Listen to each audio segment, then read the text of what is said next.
ক্যামেরার সামনেই কান ধরিয়ে থাপ্পড়, এরপরই ডিবি হেফাজতে মিলল লাশ।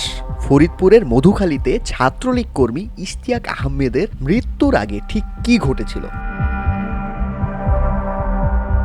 সামাজিক যোগাযোগ মাধ্যমে ছড়িয়ে পড়া 2 মিনিট 39 সেকেন্ডের এই ভিডিওতে দেখা যায় গত 21শে জুন বিকেলে নিজের বাড়ির সামনে দাঁড়িয়ে থাকা ইশতিয়াককে ঘিরে ধরেন ডিবি পুলিশের সদস্যরা। কথা বলার এক পর্যায়ে তাকে কান ধরিয়ে দাঁড় করিয়ে রাখা হয় এবং সাদা টি শার্ট পরা এক ব্যক্তি তাকে থাপ্পড় মারেন। এরপর ঘটনাস্থলে একটি মাইক্রোবাস আসে এবং তল্লাশির নামে ডিবির এক সদস্যকে দূর থেকে এই যে এক টোপলা বলে কিছু একটা দেখাতে দেখা যায়।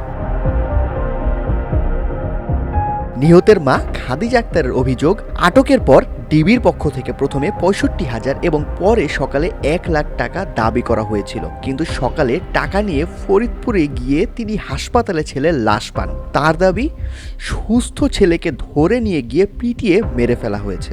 মারার কারণে আমার ছেলের রক্তক্ষরণ হয়েছে, স্ট্রোক করছে, রক্তক্ষরণ করে মারা গেছে। ওনার টাকা চাইছে, আমি অলরেডি টাকা রেডি করছি। যদিও নির্যাতনের এই অভিযোগ সম্পূর্ণ অস্বীকার করেছে জেলা পুলিশ। পুলিশ সুপারের দাবি, মাদক বিরোধী অভিযানে আটক ইশতিয়াক হেফাজতে থাকা অবস্থায় অসুস্থ হয়ে পড়েন এবং মস্তিষ্কে রক্তক্ষরণের কারণে তার মৃত্যু হয়েছে।